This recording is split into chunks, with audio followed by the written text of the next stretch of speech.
Rise and shine, my mothers and brothers, and cheese wedges and handlebars all over the world. Rise and shine. The ride to work today.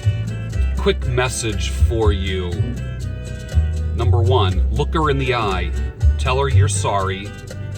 Mean it. It's better to tell her you're sorry. It doesn't matter if you're right.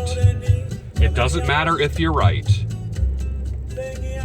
It's better to keep her than it is to keep your ability to be right. Sometimes you have to suck it up if you love somebody, and that door does swing in both directions. It's the right thing to do. If it's abusive, then you know what you got to do. But for the average relationship, say you are sorry. Got it? Okay. Ride to work today. Stopped at the my tobacco shop today. Got myself a half-pound bag of Professor, which is basically Lane 1Q. And every now and then I pick up some scratch-off tickets and I give them to customers on the way out. Just for the heck of it, no particular reason. It's interesting today. Here's an interesting beard observation. Yesterday, low humidity, beard was on point, mustache was great. Today, I couldn't get it to cooperate. Put on a little mustache wax from Can You Handlebar. Did the routine of Beard Brand beard softener. I used 4 Vices beard oil, United Beard Nation beard balm, and Can You Handlebar. Sounds like a big commercial, doesn't it? And Can You Handlebar mustache wax. Blow dried it, still not totally happy with it. So, just goes to show you, man. And this is the temptation that a lot of guys get, and they go, well, maybe I need to trim it. No, you don't need to trim it. You don't need to trim it. So, sit it out, wait it out. When in doubt, grow it out. Let it grow and let it flow. That's all I can say. And as far as the relationship is concerned, start exercising the apology muscles. I'm not talking about sucking up and being a punching bag every single time that you're right, or every single time that like you're right and you have to just, you know, the other person has to give a little bit too. It's just not you giving in all the time. It literally is the ebb and flow. There's surges, there's times when the tide comes in, there's times when the tide goes out. There's a time for everything. Sometimes you're right, sometimes you're wrong. And sometimes you even have to apologize when you're right. It sounds weird, man, but that's how things work. I can't explain it. I wish I could. But you know what you have to do. Today's gonna be a good day. 2 more days and I head to Nashville. Pretty excited about that. I put out 4 videos yesterday. I hope you liked them. I would encourage you to do this. I enjoy the nation, the tribe that I've created. I encourage you to answer. Now, some people are in the swing of this. If someone asks a question and I'm not getting to it, like I have to sit down, I've been trying to get back to everybody. I literally have 82 emails today. 82. 82. Yes, 82 emails. I will get back to everybody.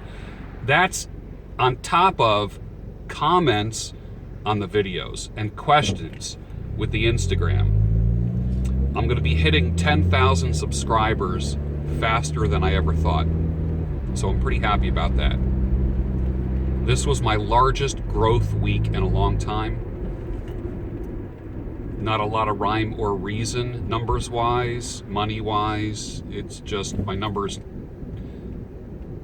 were pretty good. Pretty good. But feel free to answer people's questions, even though I have spent way more than 10,000 hours doing hair, beards, and skincare, and I am considered by most standards an expert in those areas. Feel free to give your experiences. Expert opinions are just as valid as your life experiences. For instance, my curly beard, when it comes to beard stuff, my curly beard left me 20 years ago. When I started going gray, the curl left and my beard was straight. I mean, this is not blow dried. This is me getting out of the shower, blow drying a little bit of a handlebar kind of thing, so I'm not eating it, and then just brushing it. My hair is just straight. So when I get a lot of curly hair questions, I don't want everyone to feel that they gotta like straighten their beard or blow dry it, or there's some guys that can't get a comb through their beard, and that's perfectly okay. You might get a pick and pick it out, get a little bit more puffy. In the shower, while it's lubed up with soap or conditioner, it might be easier to brush through, but don't fall into the comparison trap. Never do that. So if there's somebody who asks a question on this channel, feel free to chime in. Or if there's another video on YouTube that addresses it, I'm not offended, man, at all if you post a link to another video. Beard Baron or Beard Brand or Urban Beardsman or these kind of channels. Don't be afraid to do that. If there's something that addresses the question or the issue and I can't get to it right away. Literally 82 emails this morning. And I'm getting ready for Nashville, so maybe sitting in a hotel room in the Nashville area, spending 3 hours answering emails will be one of the things that I do, in addition to visiting some dear friends. I will be at the Ryman Auditorium 5:30 on Saturday. Judges arrive at about 5:30. Nashville. Looking forward to it. I will not be going to Denver, unfortunately. I will be in Florida. I will be, Brother Dagner asked me if I was going to be in Denver. I will not. I'm doing 4 days at Disney Epcot with my brothers. The three boys together. First time we're all together in a long time. And I'm going to be celebrating my dad's 80th birthday. Pretty happy about that. It's cool to still have my dad around, and I'm very fortunate. A lot of people don't make it that far, and my heart goes out to you, man, if you don't have your mom or dad, and I know a lot of you don't. So maybe those that went through that will be able to comfort me someday when I experience a loss, but right now I feel fortunate to have mom and dad still around. People still coming in. Pittsburgh, New York, Connecticut. Guys driving up from Virginia, Kentucky. People flying in on business, swinging by to get their hair cut, get a beard trim, get a beard consultation, that kind of thing. Fans. YouTube is a great way of advertising your business. What you're doing is you're creating a story. As I heard Gary Vaynerchuk said, and this was before the Instagram stories and before Instagram video. He said, Instagram is a museum. I remember him saying this. Instagram is a museum and Snapchat is a conversation. Now that Instagram has changed a little bit and they do their stories and they allow up to a 60-second video, I find I can reach the people with short attention spans because I want to reach the whole audience. I know with Beards Without Borders, that has a certain audience. I know with Ask the Sultan, that has an audience. I know the Rise and Shine. I've had people recently say stuff like, I'm not normally a Rise and Shine fan, but this particular one appealed to me, or it moved me, or it spoke to me, that kind of thing. So that's cool, man. That's all right. Not every movie is for you, and not every restaurant is for you. Sometimes I get a Jones for a grilled cheese sandwich. Sometimes I get a Jones for a hamburger. So whatever works for you is totally fine. I like to think that I offer interesting content, peaceful content, motivating content. I like to think that some of my rambling is just peaceful in and of itself. Kind of like the Mr. Rogers and Bob Ross with a big white beard, except the happy clouds are from cigars and not a paintbrush. I'm looking to join a gym. I belong to Planet Fitness now, $20 a month, and I can go to any Planet Fitness anywhere. I like that. But there's a gym near me that I could walk to, and it's like $59 a month. And I'm like, damn, $60 a month to go to a gym? That's a lot of dough. I don't know. I mean, and I know I could just roll out of the sack and be there in 5 minutes. And it's funny, the Planet Fitness near me is only 6 miles away. And I like it because it's really clean, it's bright, it's just really well kept. And I love going there either early in the morning or late at night. And I'm talking like after 10 p.m. because it kind of empties out at 10 o'clock. But the deal is this. Put distance between me and a goal, and I'm less likely to achieve that. Put distance between me and Planet Fitness, and I find that 6 miles is just a pain in the neck. Imagine that, only 6 miles. I remember I used to belong to a gym that was literally 1 block away, and I was there every single day because the obstacles were removed. So I'm thinking, I'm not joining a gym for $59 a month. That ain't happening. I don't want anything else tapping my accounts. Just kind of tired of that. And I find the closer I am to my goals, the more likely I am to work on them. So that's kind of an interesting analogy when you form goals. When it comes to regular behavior, like my goal is to get to 185 to 190. And I think I stepped on the scale today at 202, and it's going to lower my blood pressure. I'm already feeling better. I'm 10 pounds lighter than I was a month ago. I feel good about that. So the goal is not just to get to Planet Fitness. The goal is to get down and lose my weight. I cut out the weight by just eliminating white bread and eliminating sugar, although at times I put honey or a little tiny bit of sugar in my coffee.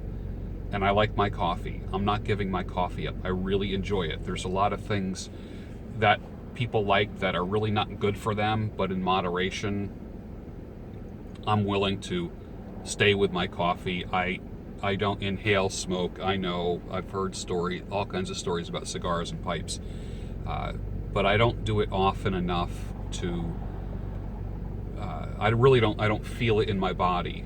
And so I still want to be able to have some things that bring me pleasure and help me relax. How do you reach your goals? What do you do? Are you a write things down on paper kind of person? Do you reward yourself after each step is earned? What do you do when it comes to your goals? My goal was to get a new vehicle. And it got to the point where I was pushed. Like, I liked the Toyota. I really do like it. Man, 35 miles a gallon. I can afford any car that I want. I just don't think that I don't want to put out a lot of money for a vehicle. For me, a vehicle is transportation. It doesn't matter. A vehicle, what's more important about a vehicle for me is that it's useful.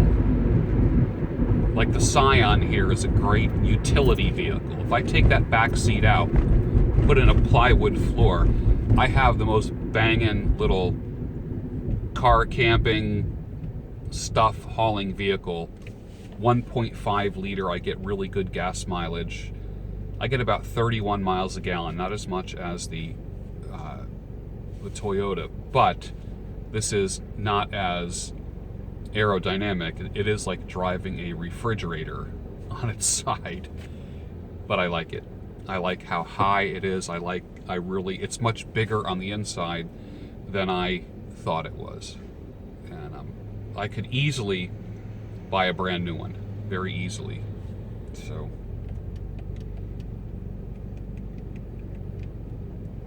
I'm listening to Cuban Cafe.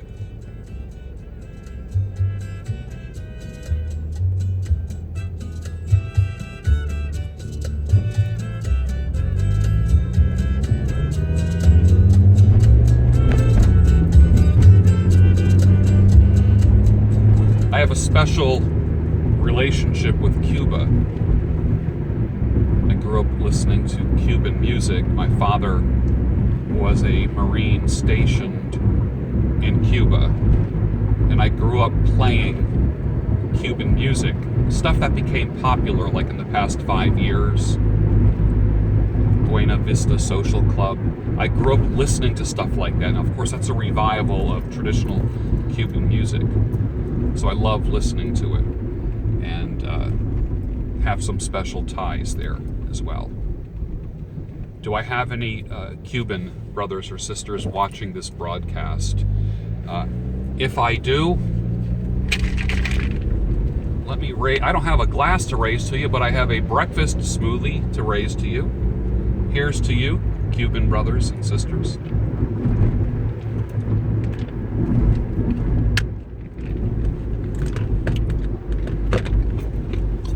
The ride to Nashville is going to be fun. Puffing on a pipe, listening to music. It's going to be good. I have this auxiliary input so I could listen to stuff that's from my phone through the sound system, which I was never able to do before. Even motivational stuff, me listening to an entire series by Grant Cardone or Gary Vaynerchuk or Jim Rohn. That'll just blow off 4 or 5 hours. So what happens is I turn my car into a university on wheels. I'm going to be smarter by the end and more motivated by the end of my from Philly to Nashville. For me, I'm going to come back smarter from that trip because I'm learning the whole time, not just focusing on, wow, man, someone just blew through a red light, flew through it. And it's a good thing that there's like a little delay with the cross traffic, because there would have been a serious T-bone right there. Anyways, I'm almost at work. Have a fantastic day. Focus on your goals. For those that aren't goal-directed, just know that the top 3% of all financially successful people are goal-directed. The top 3% live by their goals and checklists. And it's almost like, if you're eating like a giant sandwich, you can't just shove the whole thing in your mouth. It's just like you gotta enjoy it one bite at a time. And if it's a sandwich that you like, it's the process is just as enjoyable. So the goal isn't just to finish the giant sandwich, the goal is to enjoy it. So goals, the process of achieving your goals should be done one bite at a time, one little bit at a time, that you can reward yourself. And the process should be fun, enjoyable, and then you finish the whole thing, you achieve your goal, and then you get to the next one. The kind of goals I'm talking about are things like health goals, things like sleep goals, financial goals. You can do it. I know you can. Because who believes in you? Who? You know I do. Have a good one. Bye.